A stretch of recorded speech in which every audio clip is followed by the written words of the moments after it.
말씀 듣기 전에 한 번 더 기도하겠습니다. 부활하셔서 죽은 자가 아니요 산자이신 주 예수 그리스도의 말씀을 들음이 우리의 영광입니다. 주님 말씀하십시오. 종들이 따르겠습니다. 예수님 이름으로 기도합니다. 아멘. 소는 누가 키우나? 이 말 기억나십니까?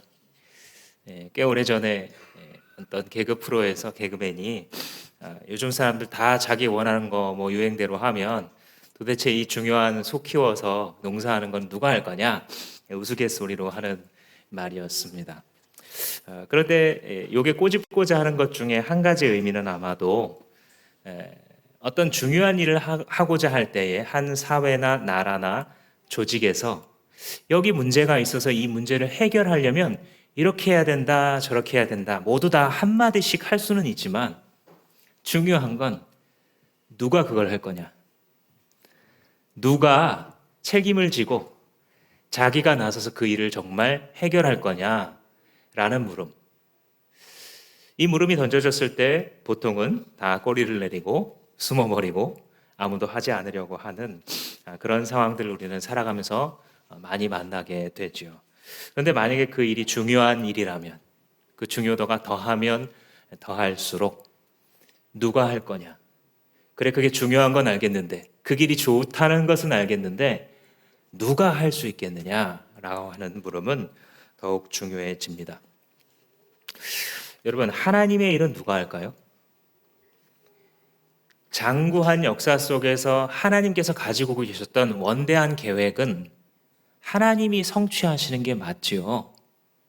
그러나 하나님께서는 스스로 그 일들을 모두 하나하나까지 하시는 것이 아니라 누구를 통해서 성취하시냐면 바로 너희들을 통해 할 거야 라고 주님 말씀해 주십니다. 정리하자면 누가 주님의 계획을 성취하실 것인가, 누가 그렇게 할 수 있는가 물을 때에 오늘의 본문은 우리에게 증인들이 한다, 예수 제자들이 성취한다 라는 사실을 보여주고 있습니다. 오늘 우리가 읽은 이 누가복음 본문에서는 예수님께서 부활하시고 승천하기 직전에 있었던 약 40여 일의 기간과 그리고 마지막 승천하신 장면, 이 두 가지를 다루고 있습니다. 앞부분에서는 시리에 빠진 제자들을 나타나서 그들에게 말씀하시는 장면이고, 뒷부분에서는 정말 승천하기 직전에 이 제자들과 그 공동체를 축복하는 모습, 이 두 가지를 오늘 본문에서 찾아볼 수 있습니다. 이걸 통하여서 주님께서 뭘 가르치시는지 정리하자면 오늘 두 가지입니다. 하나는 따라해 보겠습니다. 너희는 증인이다. 증인이다가 하나 우리에게 가르쳐 주시는 말씀이고요. 두 번째는 또 따라합니다. 너희는 증인이다. 같은 말처럼 들리죠. 증인이다라는 사실과 너희는 증인이다, 이 두 가지 진리에 대해서 살펴보도록 하겠습니다. 누가복음을 우리가 몇 달 동안 큐티해 왔습니다. 예수님께서 죽으시고 부활하시고 부활하셨다는 장면을 보지 못한 제자들이 시리에 빠져서 두려워하고 있죠. 그때 예수님께서 나타나셔서 이 제자들에게 자기가 살아나셨다는 사실을 보여주죠. 그러면서 복음서 기자들이 공히 증언하는 것이 예수님이 이런 말씀 자주 하셨어요. 평강이 있을지어다. 그죠? 이 당시에 이 아람어로 하자면, 히브리어로 하자면 샬롬이죠. 샬롬이라는 것은 평화인데 아무런 일이 없다는 뜻이 아니고 모든 것이 있어야 할 자리에 있는 것, 그게 샬롬이에요. 그게 성경의 평강입니다. 창조주는 창조주의 자리에 계시고 피조물은 피조물의 자리에 겸손히 있는 것, 예배자는 예배 대상이신 하나님께 대하여 막힘없는, 전제 없는, 조건 없는 사랑과 경탄을 올려드리는, 이것이 우리가 있어야 될 자리죠. 그것이 샬롬입니다. 바람이 막 불고 비가 많이 온다 할지라도 제 자리에 있는 것이 평강이죠. 그러니까 예수 그리스도를 따르다가 이 예수 그리스도가 죽음으로 끝났다고 생각했을 때 그들은 더 이상 자기가 있어야 될 자리를 알지 못해서 갈릴리로 막 가버리기도 하고 이전에 가졌던 그 삶으로 돌아가기도 하죠. 샬롬이 깨어진 상태입니다. 그러니까 예수님께서 오셔서 하고자 하시는 말씀이 평강이 있을지어다 다시 샬롬의 상태로 돌아오게 만드시는 것이죠. 또 하나는 뭐냐면 믿음을 가져라라는 말씀을 자주 하세요. 부활하신 다음에 제자들한테. 도마 같은 사람, 영어로 말하자면 토마스죠. 그죠? 이 도마가 자꾸 못 믿으니까 너 못 믿는 자가 되지 말고 나를 만져보고서라도 믿어라 하고 못 박히셨던 이 손바닥에 손가락을 넣도록 창으로 찔리셨던 그 옆구리에 손을 넣어보도록 예수님께서 그에게 나타나 주시죠. 너희가 믿음을 가져라. 믿음을 가져라. 하나님의 샬롬이 회복되고 있는 사람들. 이전에는 하나님 없이 살아왔지만 이전에는 하나님을 믿는다는 이름은 있지만 겸손한 피조물의 자리에 살아가기를 멀리하고 거부했었던 그 삶을 돌이켜서 이제 내 자리로 돌아왔을 때 내 삶에서 예배가 중심이 되고 공동체가 중심이 되고 예수님의 꿈이 내 삶의 목표가 되는 모든 것이 제자리에 있어야 되는 상태가 되었을 때에 비로소 그 믿음이 성장하는 것이죠. 그래서 이 샬롬과 평강과 믿음의 관계에 대해서 예수님이 많이 말씀을 하세요. 그러면서 아마도 승천하시기 전에 부활한 다음에 40일간을 이 땅에서 지내셨다고 하는데 아마도 이 44절부터 시작되는 말씀이 그 제자들에게 주시고 싶으셨던 핵심 메시지 중에 하나였을 것으로 보여집니다. 44절 말씀 보시면 예수님이 이렇게 말씀하세요. 내가 전에 너희와 함께 있을 때에 너희에게 말하기를 모세의 율법과 예언서와 시편에 나를 두고 기록한 모든 일이 반드시 이루어져야 된다. 이렇게 말씀하세요.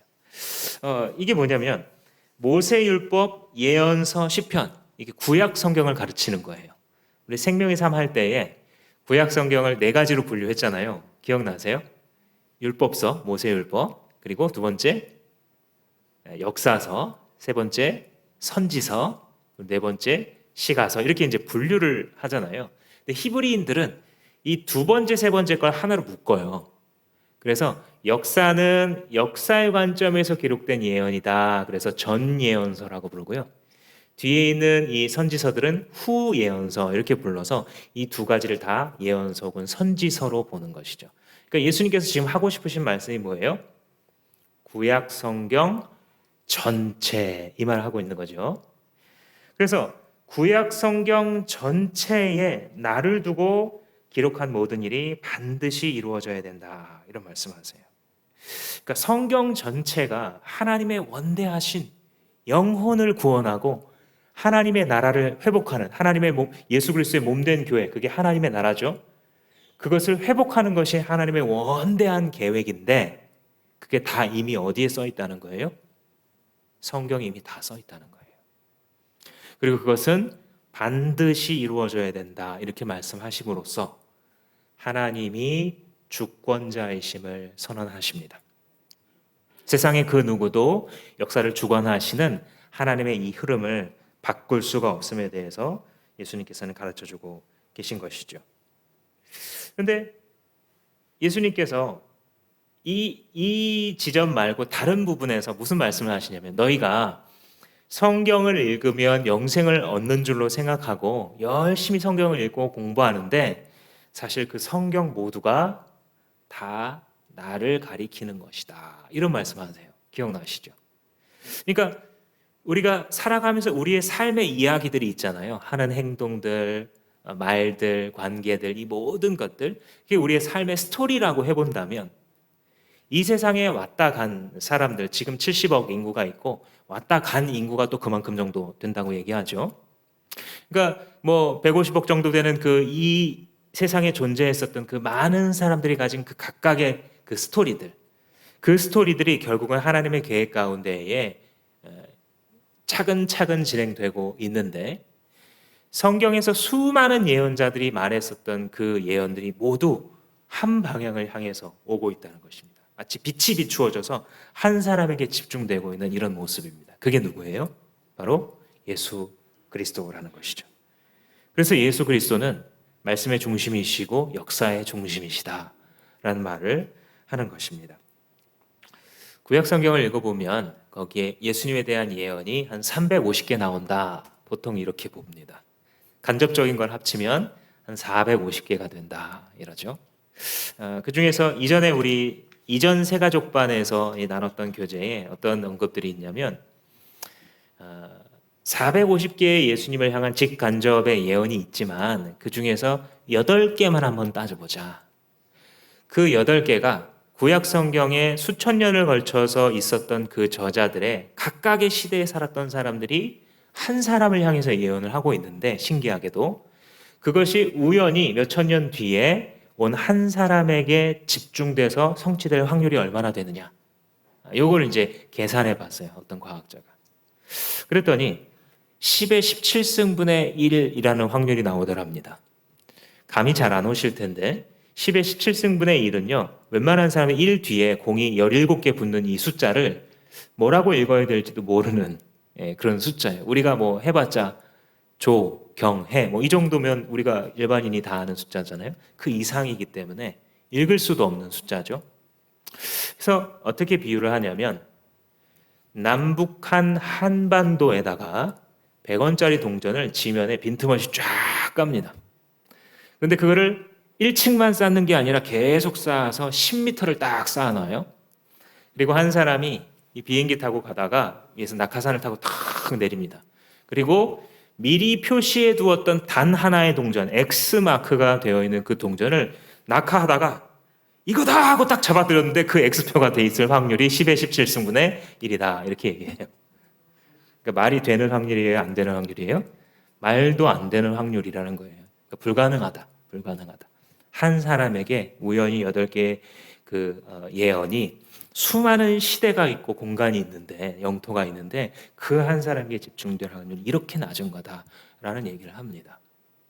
그러니까 350개의 예언은 말할 것도 없고 예수님이 어디서 태어나셨는지 무슨 일을 하셨고 어떻게 고난당하셨고 누구에게 팔리셨고 어떤 일을 당하셨고 다시 살아나셨고 그가 어떻게 일컬음을 받을 것이고 그가 자라나는 동네는 어디이고 이랬던 예언들, 지금도 예수님을 믿기를 거부하고 있는 유대인들이 가지고 있는 구약 성경에 그대로 들어있죠. 그게 성취된 거예요. 이사야 53장처럼 어린 양으로 상징되는 한 분이 죄를 지고서 죽어가는 그 모습, 이게 너무 명명백백하게 이 기원전 기원후를 나누었던 이 한 사람에게 집중된다는 것을 잘 알기 때문에 지금도 유대인 랍비들이 이사야 53장을 잘 안 가르쳐 줍니다. 이걸 혼자 읽다가 막 회심을 하거든요. 아, 그게 예수님 맞구나. 이렇게 하기 때문에 그만큼이나 성경이 예수 그리스도를 가리키는 이 예언은 정말 정확하고 분명하게 나타나 있는 그런 예언이죠. 그래서 예수님도 종종 그 얘기를 하셨어요.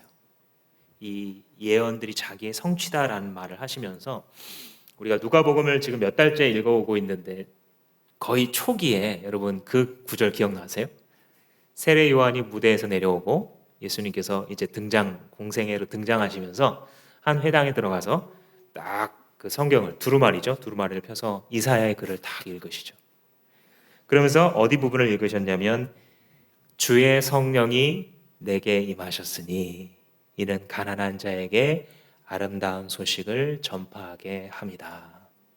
가난한 자에게 복음을, 눈먼 자에게 다시 보게 함을, 갇힌 자에게 해방을 선포하고 주님의 은혜의 해를 전파하게 하려 함이다.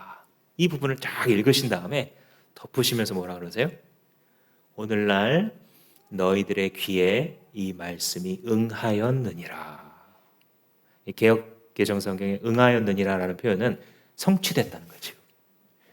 너희들이 보고 있는 중에 지금 성취되고 있다. 그게 바로 나다. 이 말씀을 하시는 거죠. 역사의 중심이신 예수 그리스도, 계시의 중심이신 예수 그리스도, 하나님의 원대하신 구속 역사의 계획의 핵심이신 예수 그리스도에 대하여 성경 전체의 내용과 구조가 증언하고 있는 거예요. 그래서 예수님이 무슨 작업을 하시냐면 마지막 이 순간에 45절에 보시면 성경을 깨닫게 하시려고 마음을 열어주시고 성경을 설명하고 있는 거예요. 여기 보시면 마음을 연다라는 표현이 있잖아요. 그러니까 요 전에는 마음이 어떻게 돼 있다는 뜻이에요? 닫혀 있다, 닫혀 있다. 마음이 닫혀 있는 상태에서는 말씀을 읽어줘도 깨달아요, 못 깨달아요? 못 깨달아요. 고린도후서 2장 말씀에 어떤 말씀이 있냐면 육에 속한 사람은 하나님의 성령의 일을 받지 아니하나니 이는 그에게 그것들이 어리석게 보이며 또 알 수도 없다. 왜냐하면 이런 일들은 영적으로만 분별할 수 있는 일이다. 이렇게 말해요. 그러니까 육에 속한 사람, 즉 없어져 버리고 썩어질 것에 관심을 집중하면서 살아가고 있는 사람한테는 이 말씀을 읽어줘도 설교를 들려줘도 안 들리고 안 깨달아진다는 거예요. 한국어를 모른다는 게 아니라 무슨 얘기인지는 이해되죠, 당연히. 근데 그것이 어떠한 의미를 갖고 있는 것인지 가슴에, 자기의 영혼에 전혀 영향을 주지 못한다, 그 뜻입니다. 여러분, 없어져 버릴 일, 여기에 무게중심을 살아가면요 자기의 인생을 스스로 망가뜨리는 거예요. 바로 왕 기억나세요? 이 사람이 나라가 망해가는 동안 하나님께서 재앙을 10번 내리시는 동안 나라가 망해가잖아요. 근데 이 사람이 마음속으로 나는 우리나라를 망가뜨리리라 이랬을까요? 아니요, 반대였을 거예요. 이 나라를 지키리라 그러면서 망가뜨린 거예요. 그죠? 육에 속한 사람은 그런 거예요. 썩어질 일을 위해서 계속 투자하고 있는 인생의 수익률이 그런 거예요. 망하는 투자를 하는 겁니다. 사도 바울이 예수 그리스도를 만나기 전에 그가 어디에 투자했냐면 예수 믿는 예수쟁이들을 쫓아다니면서 핍박하면서 마음속으로 뭐라 그래요? 하나님을 위하여. 그죠? 하나님을 위하여 사는 삶이에요. 정확히 그 삶으로 하나님을 대적한 것이었죠. 이게 바로 육에 속한 사람이에요. 썩어질 것들에 집중하면서 살아가게 되면 이런 결과를 낳게 되죠. 근데 주님이 어떻게 하세요? 주님의 은혜가 얼마나 크냐면 눈을 열어서 깨닫게 해주시는 거예요. 이 본문 전에 엠마오로 가는 두 제자 그 본문도 읽으셨잖아요. 거기 보시면 두 사람이 상심해서 이제 포기하고 가려고 가고 있는 거예요. 근데 예수님께서 딱 따라 붙으시죠. 근데 못 알아봐요. 예수님이 일부러 물어보세요. 왜 그렇게 근심이 많아 보이십니까? 그러니까 이 두 사람이 예수님이 이제 못 알아보고 아니 당신도 지금 예루살렘 근처에서 오는 것 같은데 혼자만 이 떠들썩한 이 뉴스를 혼자만 모르고 있습니까? 이분 굉장히 위대한 주의 나라를 회복할 선지자라고 우리는 바랐는데 이 사람은 그냥 십자가 처형을 받아서 죽었습니다 하고 말하죠. 그러자 예수님께서 어떻게 하세요? 성경을 풀어 그들에게 설명해 주셨다. 이렇게 기록을 해요. 그리고 나서 나중에 이 제자들이 예수님이었구나 하고 딱 깨닫는 순간 뭐라고 서로 막 대화를 하냐면 그때 예수님이 아까 길가에서 우리한테 성경 설명해 주실 때 마음이 뜨거워지지 않았니? 그래 맞아. 우리도 설명 들으면서 마음이 뜨거워졌어. 이렇게 서로 막 은혜 나눔을 합니다. 이게 바로 마음을 열어주신다라는 뜻이에요. 우리 신앙 선배들은 이것을 일컬어서 성령의 조명하심이다라고 불렀어요. 조명이라는 것은 밝히 보여준다라는 거예요. 이 성령의 조명하심이다라는 걸 배울 때 성령의 계시 이 두 가지를 같이 배우면 좋습니다. 계시라는 것은 뭐냐면 계시 보이지 않게 덮여 있던 것을 이렇게 베일을 벗겨서 보여주는 거예요. 노출하는 거예요. reveal. 그래서 이 요한계시록의 영문 이름이 revelation이잖아요. 그러니까 덮여져 있던 것을 노출시켜서 보여주는 거예요. 뭐를요? 하나님의 원대한 계획의 끝을 계시록에서 보여주는 거예요. 그래서 이 성경 전체를 다른 이름으로 뭐라고 부르냐면 계시다 이렇게 부르는 거예요. 하나님의 계시. 거룩한 선지자와 사도들을 통하여 하나님께서 특별히 택한 그릇을 통하여 성경을 기록해 하시려고 그들에게 주셨던 하나님의 말씀, 그게 바로 계시다라는 거예요. 근데 그 계시는 육에 속한 사람이 알아들을 수 있다고요, 없다고요? 못 알아듣는다고요. 아무리 교회를 다녀도 때로는 아무리 주변에서 교회 가자 그러고 막 성경 사다 주고 뭐 읽어주고 해도 전혀 감흥이 없는. 그런데 뭐가 있으면, 성령의 조명하심이 있으면 그 계시의 말씀이 이해되기 시작한다. 들리기 시작한다. 무슨 말씀인지 가슴에 다가오기 시작하고 깨달아지기 시작한다. 그리고 그 예수님을 알고 싶다. 하나님을 알고 싶고 그분을 믿으면서 살아가는 삶이란 것이 무엇인지에 대해서 관심이 가기 시작하는, 그게 바로 성령의 조명하심이에요. 즉 우리식으로 좀 쉽게 얘기해 보자면 성령이 터치하는 겁니다. 이때 못 보는 눈을 갖고 있는 우리를 터치하는 거예요. 여러분들이 이 시간에도 설교를 들으면서 자기가 읽는 말씀인데도 이 말씀의 뜻을 풀어서 설명할 때에 정말 그렇구나, 예수 그리스도가 역사의 중심이구나, 성령께서 내 마음을 열어주셨기 때문에 나에게 은혜가 있는 거구나가 깨달아지잖아요. 그죠? 말씀을 설명할 때 마음속에 깨달아진다. 그때 누가 터치하는 거예요? 성령이 터치하시는 거예요. 예수 그리스도께서 지금 이 땅에 계실 때에 그 일을 하셨고, 예수님께서 승천하신 다음에는 성령이 우리 안에 내주에 들어오신다 그랬잖아요. 그러니까 우리에게는 지금 성령께서 터치하시는 거예요. 이때는 이 제자들은 예수가 바로 옆에 계시니까 예수께서 그들을 터치하셔서 마음을 여시는 거죠. 그래서 그들이 깨닫고 주님의 이 말씀에 귀를 기울입니다. 근데 그 성경의 내용이, 그들이 깨달았던 내용이라는 게 46절에 예수님이 이렇게 요약하셨어요. 세 가지입니다. 그리스도는 고난을 겪으시고 사흘째 되는 날 다시 살아날 거고 죄 사함을 받게 하는 회개가 모든 민족에게 전파될 것이다. 이 세 가지예요. 예수님이 성경 전체의 내용을 이렇게 요약하시는 거예요. 백성들이 기다렸던 그 메시아가, 그 그리스도가 고난받고 죽는다. 한 가지. 두 번째, 그가 다시 살아난다. 세 번째, 죄 사함을 얻게 하는 그분의 복음이 온 민족에게 전파된다. 자, 근데 이 첫 번째, 두 번째는 이미 성취됐어요, 안 됐어요? 이미 됐어요. 세 번째 것은 이제 성취되어야 될 거라는 거예요. 이게 성경에 이미 기록되어 있다는 거예요. 그러니까 우리가 예수님을 믿는다는 것은 어떤 것이냐면 성경에 이미 예언되어 있는 그 삶을 살아가는 거예요. 소는 누가 키우나? 예수님의 이 복음을 온 민족에게, 이웃들에게 누가 전하나? 천사가? 아니요. 제자들이. 예수 믿은 제자들이. 첫 번째, 두 번째 것은 이미 성취됐는데 세 번째 것은 제자들을 통하여서 성취하실 것인데 그게 이미 어디에 들어가 있다고요? 이미 성경 계시 속에 들어가 있다고요. 그러니 우리의 삶이 성경에 이미 들어가 있어요, 안 들어가 있어요? 들어가 있는 겁니다. 사랑하는 예수의 제자 여러분, 여러분들의 삶은 이미 성경에 예언되어 있습니다.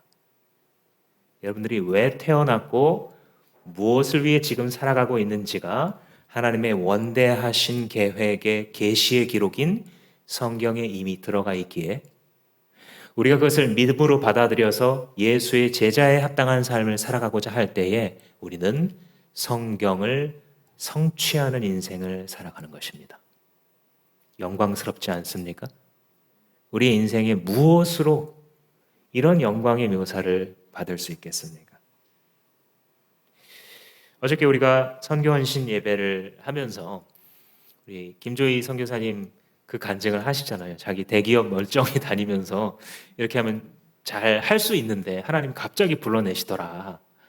그래서 그만두게 하시고, 또 조금 뭐 기다렸다가 명퇴를 하면 뭐 몇 억이라도 퇴직금을 받을 텐데 그 전에 가지고 그것도 못 받게 하시더라.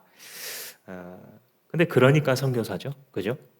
그러니까 하나님의 종인 게 더 증명되는 건데, 그분이 하셨던 그 간증 중에 본인이 먼저 그 보안 지역에 들어가셔서 십수년간 선교를 하면서 단 한 명도 예수님 믿게 못 만들었다.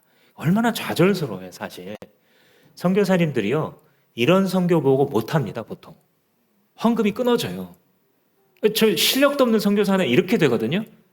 그래서 일 잘하고 열매 많은 분한테 헌금하고 싶지, 사람의 심리가. 제가 10년 동안 일했는데 한 명도 예수 못 믿어. 그래서 이걸 잘 하지 않으면 그런 보고를 하기가 어려워요. 근데 이분이 우리 선교 사역자와 선교부와 소통을 하면서 느끼신 거예요. 이 교회는 자기에게 있는 것을 솔직하게 털어놓아도 그것을 수용할 수 있는 공동체인 거구나를 아셨어요. 하나님이 우리에게 주신 선교의 사명 중에 한 가지가 이런 색깔입니다. 선교사님이 오셔서 충전받고 나가시게 하는 그 사역, 그게 우리의 이제 사명 중에 하나예요. 이전에 김성숙 선교사님, 오스트리아에서 우리 아프간 사역을 하시는 이분 같은 경우도 그때 우리 선교 보고를 오신 그날 한국에 귀국하시자마자 무슨 생각을 했냐면, 하나님, 나 더는 못하겠습니다. 이제는 나이도 많고 언어도 딸리고 함께 일하는 이 타물권의 사람들 계속 극복하는 이게 너무 힘들고 또 외로워서 이제는 더는 못하겠다고 사실 그렇게 들어오셨었대요. 그런데 이제 파송교회도 따로 있으시고 여러 이제 곳에서 보고 리포트를 해야 되는데, 주마음교회만 이상하게 1시간을 자기한테 맡기더라는 거예요. 그래서 자기 얘기를 쭉 풀어서 보고하려고 원래는 쓰다가 하나님이 말씀하셨대요. 내가 함께 하겠다. 그래서 그 말씀을 들으면서 이분이 내가 썩어질지라도 그러면 순종하겠습니다라는 고백을 다시 재원신을 했고, 그래서 4월 달에 출국하신 거예요. 하나님께서 작은 공동체도 이렇게 사용하셔서 자기의 원대한 계획을 이루어 가고 계시죠. 하나님 정말 놀라운 분이에요. 우리가 하나님의 나라를 생각할 때에, 지금도 우리가 목장을 나누고 또 여러 교회에 사역을 해갈 때에 내가 어떻게 잘 적응하지? 이러면 반드시 실패합니다. 이걸 알고 계셔야 돼요.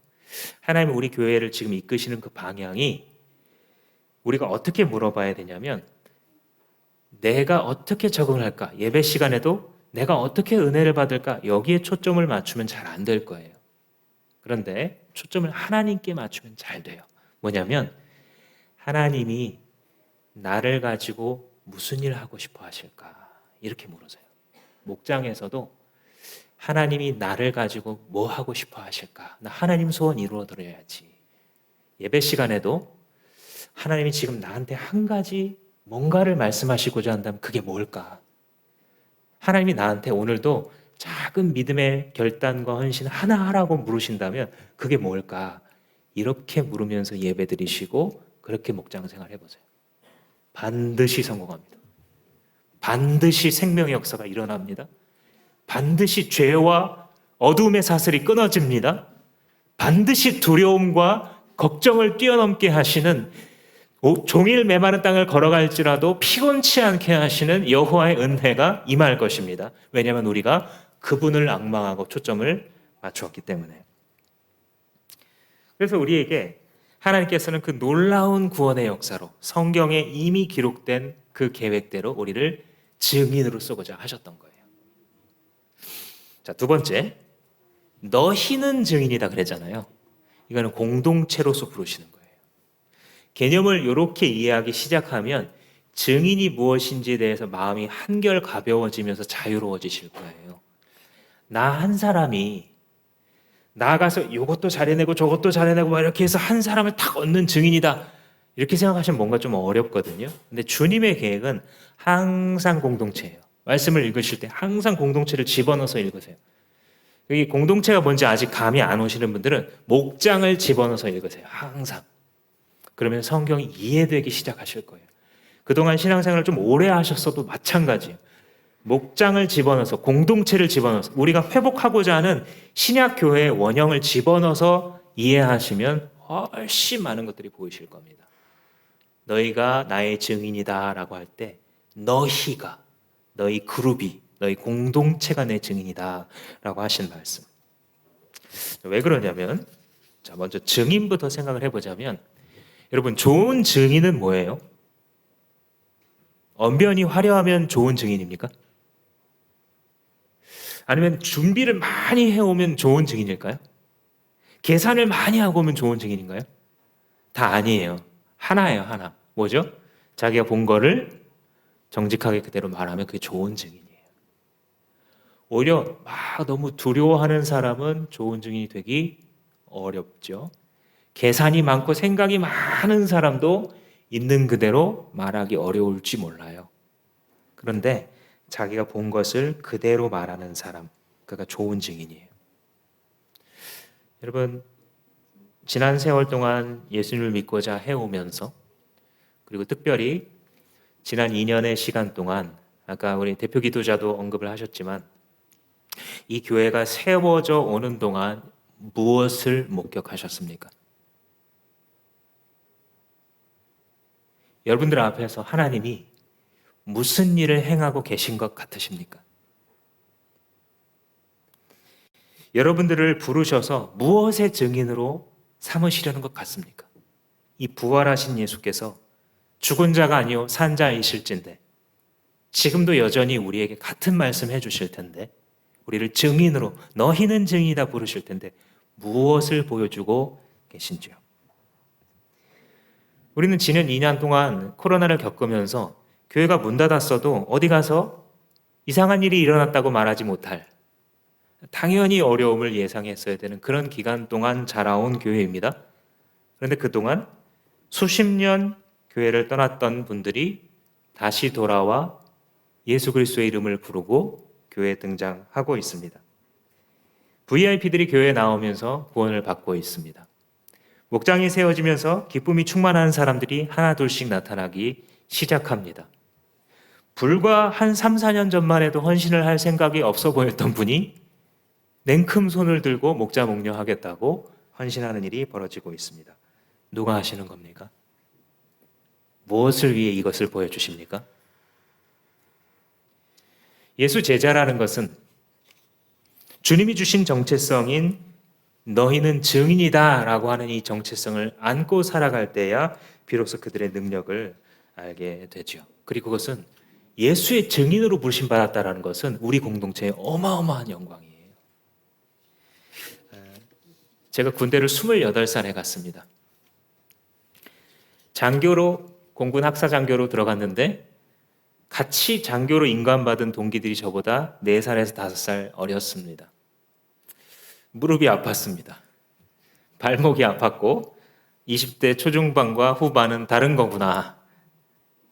회복도 잘 안 되고 지금도 사실 그 후유증이 조금 있습니다. 훈련받을 때 다쳤던. 근데 이제 그러면서 좀 힘들었다고 느껴진 것이 제가 40개월을 군 생활했는데 그중에 4개월 동안 훈련소에서 있으면서 아침에는 학과 시험을 봅니다. 군대 갔는데도 또 계속 시험을 봐요. 그리고 낮 때는 훈련을 보면서 훈련 점수를 또 평가받습니다. 그리고 하루 종일 저녁까지 생활하면서 생활과 인성 점수를 또 평가를 받습니다. 이걸 계속 점수를 기록해서 나중에 임관할 때 등수를 매기기도 하고 배속지를 우선권을 주기도 하고 이런. 그래서 이제 임관할 때가 다 돼서 훈련이 다 끝나고 국방부 장관이 뭐 오셔서 임관을 축하하는 연설을 하는데 그때 대표자가 나가서 선서를 해야 된다. 오늘 우리 요아셀에 선서를 한 것처럼 그렇게 이제 선서를 해야 된다고 하는데 그걸 할 사람은 정진명 후보생이다. 이렇게 앞에 있는 장교가 말하는 순간 저요? 제가 그랬습니다. 옆에 있는 사람들도 제요? 이랬습니다. 무슨 뜻입니까? 할 만한 자가 아니다. 왜 그러냐면 진짜 참 저 사람은 뛰어나다. 이런 분들이 좀 많았고 또 저 사람은 정말 체력이 저 사람은 특전사가 됐겠다. 이런 사람들도 있었기 때문에 이해가 안 됐어요. 그래서 주변에 이제 동기들이 뭐라 그랬냐면 저 사람한테 인성 점수를 너무 많이 준 거 아니냐 해가지고 도대체 어떻게 이런 일이 있을 수 있느냐 했던 경험. 저도 뭐 지금도 잘 이해는 안 되는데 아무튼 그 앞에 사회생활을 하고 있을 때는 뭐 국방부 장관 뭐 아무것도 아니라고 생각했는데 앞에 있는 소위 앞에 벌벌 떨면서 이 훈련을 받다 보니까 그 위에 별 다신 분들 2스타, 3스타 그 위에 국방부 장관이라고 하니까 어마어마한 사람이구나라고 느껴져서 선사로 걸어 나가는 한 15m를 100번을 연습을 했습니다. 걸어 나가는 동작을 경례하는 장면을 수없이 연습하고 그러면서 뭔가 뿌듯함이 느껴졌어요. 아, 그래도 군 생활을 내가 잘 시작하고 있구나라고 하는 어떤 영광스러운 감정. 일개 국방부 장관이 그 정도면 여러분, 예수님이 증인으로 부른 영광은 어느 정도일까요, 도대체? 우리는 아마 그 영광의 깊이를 죽었다 깨어나도 다 깨닫지는 못할 거예요. 주님의 이 계시의 말씀인 성경에 기록된 목적이 예수 그리스도인데, 그 예수 그리스도의 목적 속에 우리를 불러주셔서 우리를 당신의 대표자로 세우셔서 이 직장에서 네가 내 대표야 이렇게 불러주시고, 이 동네에서 네가 내 대표야 이렇게 불러주셨을 때 그 영광을 과연 무엇과 비교하고 무엇과 바꿀 수 있겠습니까? 우리 청년들, 이 학교에서 네가 내 대표야, 이 과에서 네가 내 대표야 라고 말씀해 주시는 그 특권을 우리가 어떻게 모른다 하고 살아갈 수 있겠습니까? 그래서 주님께서 우리를 증인 공동체로 부르셨다는 것은요, 이보다 더할 수 없는 영광을 우리는 이미 받아 가진 자들입니다. 아침 등굣길에 학생들이 막 책가방을 메고 가면 이제 뭐 학부모라서 그런지 좀 짠한 생각이 들어요. 되게 이쁘기도 하고 학생들이. 그러면서 얼마나 저 아이들이 또 스트레스도 받고 또 공부도, 대한민국 사회가 보통 곳은 아니니까 얼마나 여기서 실패와 좌절을 많이 경험할까. 그런데도 뭐 아침 7시 반부터 훌륭한 사람 돼보려고, 그죠? 뭔가 자기도 잘 살아보려고 그 10대 아이들이 그렇게 하고 있는 거예요. 그래서 사회에서 그래도 한 자리 차지하고 그렇게 살아보려고. 근데 여러분, 아무리 살아봐도 예수의 증인의 자리를 차지하고 사는 것보다 더 좋은 거 있어요? 사랑하는 예수의 제자 여러분, 한번 대답해 보십시오. 예수의 증인으로서 살아가는 그 자리보다 더 좋은 자리가 이 썩어질 세상에 있던가요? 신국의 대사로서 나아가 내가 밟는 모든 땅에 주의 다스림이 임하시도록 할 수 있는, 그리고 그럴 의도와 능력이 있으신 분이 내 뒤에 서 계시는 이 자리보다 더 위대한 꿈이 있습니까? 회사가 좀 잘 되고 안 되고, 일터에서 좀 잘 적응하고 못하고, 자녀 조금 좋은 데 가고 못 가는 데 가고, 그거와 비교할 수 있습니까? 비교조차 할 수 없는 그 영광으로 주님께서 우리를 부르고 계신 것입니다. 그래서 47절 말씀에 그의 이름으로 죄사함을 받는 회개가 모든 민족에게 전파될 것이다 이랬잖아요. 그리고 이게 증인 공동체된 우리에게 주어져 있는데, 생각해 보시면 이 예수님이 어떤 분이냐면, 이분이 십자가에서 죽으셨을 때에 성전 안에 있던 지성소를 가리는 뭐가 찢어졌다 했죠? 그 휘장이 위에서부터 아래로 둘로 찢어졌죠. 들어오라는 거예요. 이제는 막혔던 그것이 제거됐다는 거예요. 그리스도의 피로. 그래서 모든 열방과 민족이 이제는 유대인이 아니어도 창조자이신 하나님 앞에 예수 그리스도 통하여 갈 수 있는 길이 열렸다라는 것입니다. 죄인이 감히 하나님 앞에 설 수 없었지만 이제는 그리스도의 피뿌림을 받았기 때문에 어떤 족속도, 어떤 민족도, 어떤 나라도, 어떤 피부색도 주님의 존전으로 들어간다. 근데 이걸 누굴 통해 성취하신다고요? 제자들을 통해, 증인 공동체를 통해 성취한다라는 말입니다. 그런데 여기서 너희는 이 일의 증인이다라고 했는데, 이게 왜 그러냐면 히브리 문화권에서 원래 증인은 복수예요. 한 사람의 증언은 효력이 없어요. 잠언 18장 말씀에 보면 무슨 말씀이 있냐면, 소송할 때에 먼저 하는 자의 말이 옳은 것 같으나 상대방이 나중에 와서 진실을 밝힌다, 이렇게 기록하고 있어요. 이게 뭔지 다 아시겠죠? 한쪽 말만 들어서는 이 실체를 다 알 수 없는 거예요. 이 사람이 와야, 양쪽 말 다 들어봐야 진실이 온전하게 드러나기에 한 명의 증인만으로 재판을 진행하지 않았어요, 이 유대 사회가. 예수의 증인된다는 것도 나 한 사람이 뛰어난 전도왕이어서 사람의 마음을 얻기도 하고 그 사람을 막 양육도 하고 교회도 데려오고 이러는 게 아니죠. 우리가 회복하려고 하는 신약 공동체의 전도의 모습이라는 것은요, 각 지체가 각자의 역할을 해서 전도하는 거예요. 목장 식구들의 역할은 뭐냐면요, 잘 사는 거예요. 주변 사람들과 예수의 대표로서 잘 살고 진심으로 관심을 갖다 보면 사람들이 마음의 문이 열려요. 당신이 믿는 하나님이라면 나도 조금 궁금하다. 그죠? 그게 전도예요. 목장 식구들의 전도. 그래서 한번 같이 차 마시고, 한번 같이 우리 진짜 좋은 사람들 있는데 밥 먹으러 와보라고 목장에 데려오고, 이게 목장 식구들의 전도예요. 목원들의 전도고, 그래서 한 명이 오게 되면 이제 목자 목녀를 비롯한 모든 이 목장 지체들이 함께 하는 사역이 뭐냐면 섬겨주는 거예요, 같이. 근데 그것도 역시 어떻게 한번 사람을 낚아보려고 그러는 게 아니라 진심으로 섬겨주는 거예요. 왜냐면 귀하니까. VIP잖아요, 명색이. 귀하니까 정말 사랑을 베풀기도 하고 아이에게 관심을 가져주기도 하고, 그러다 보면 마음이 열리죠. 그게 목장 식구들의 전도. 목원들의 전도는 데려오는 거, 목장 식구들의 전도는 함께 사랑을 베푸는 거. 목자 목녀의 전도는 뭐냐면 거기서 영적 리더십을 발휘해서 예배 자리나 예수 영전 모임에 한번 초청해 오는 거. 그죠? 그래서 목자 목녀는 이 영적인 결단이 한번 있어야 돼요. 그러니까 우리의 긴장이 이거예요. 목양자들의 긴장은 너무 부담을 주면서 빨리 했다가 이 사람의 마음의 문이 닫힐 수도 있는 거고, 너무 다 들어주다가 타이밍을 놓쳐서 이제는 도전을 해야 되는 복음으로, 그죠? 그걸 놓칠까 봐. 이게 늘 긴장입니다. 주님의 뜻을 분별하는 가운데에 영적 리더십을 분별해서 한번 데려오는 거, 그게 목자 목녀의 전도죠. 목회자의 전도는 그렇게 와서 모여있는 사람에게 말씀으로 복음으로 가르치는, 이렇게 다 분업화가 되어 있어요. 이거는 주님의 지혜예요. 너희가 증인이기 때문에.